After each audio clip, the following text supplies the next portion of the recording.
So we went in and had a look, and we thought, oh no, this is the end of the earth. This is like as hard as you can get.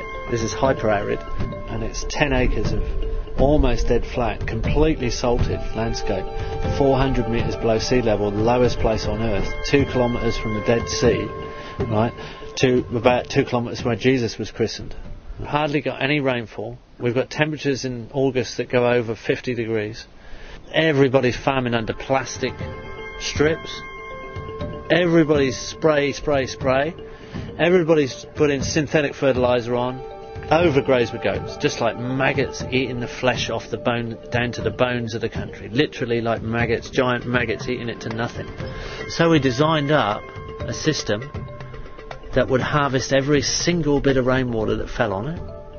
On 10 acres, there's 1.5 kilometres of swale water harvesting ditch on contour, and when they're full, 1 million litres of water soak into the landscape, and they'll fill quite a few times over a winter.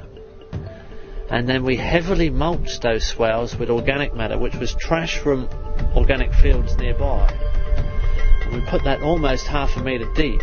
So we saved that and mulched our swales, which are about 2 metres wide and 0.5 metre deep on the trench.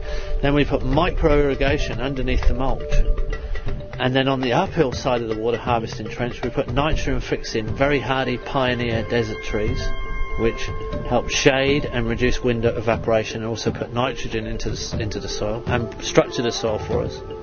And then on the lower side of the trench we put fruit trees, majoring in date palms as the long-term overstory in the end, and then we put in figs, pomegranates, guavas, mulberries, now some citrus. Within 4 months we had figs 1 metre high with figs on, which is impossible.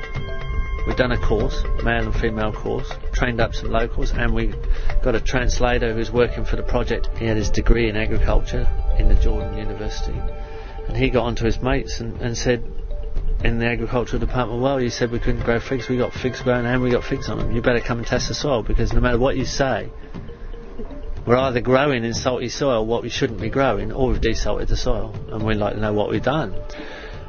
They came in and the salt levels were dropping, so they became interested. The salt levels were dropping around the swales. They said you must have washed it through. See, normally you put a huge amount of water on and wash the salt through to the lower levels, which just makes the groundwater more salty. In the end, you'll salt it 20 metres deep if you keep doing that, and then it will take 1,000 years to recover.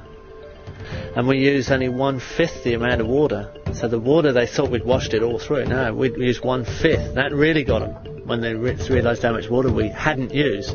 With the same amount of water normally used on that much area, we could have done 50 acres. Originally, people laughed at us because we didn't put straight lines in. We went on contour with these swales. They thought, why don't you put it so you've got a bulldozer, you can flatten the desert, you can straighten it. So we want to go on contour because we've got a longer edge and we harvest the water passively.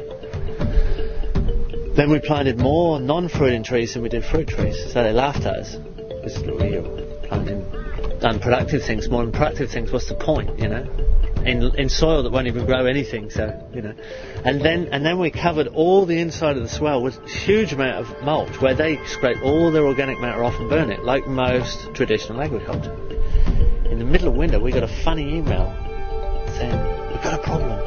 We've got mushrooms growing in the swale. Well, they called it fungus, but when we saw a photograph of it, it was mushrooms, because they'd never seen mushrooms, because they'd never had that much humidity in living history in the soil. And when you open up the mulch, there's all these little animals there, you know, there's little insects, and the soil has come alive, and the fungi net that's underneath the mulch is putting off a waxy substance which is repelling the salt away from the area. And the decomposition is locking the salt up. And the salt is not gone, it's become inert and insoluble. So we could regreen the Middle East, we could regreen any desert, and we could desalt it at the same time. And if we can do it on an insignificant flat little bit of 10 acres of flat desert, if you give us something with catchment or a wadi or a canyon or any of those erosion gullies, we can turn it right around completely. You can fix all the world's problems in a garden. You can solve them all in a garden. You can solve all your pollution problems and all your supply line needs in a garden. Now most people actually today don't actually know that, and that makes most people very insecure.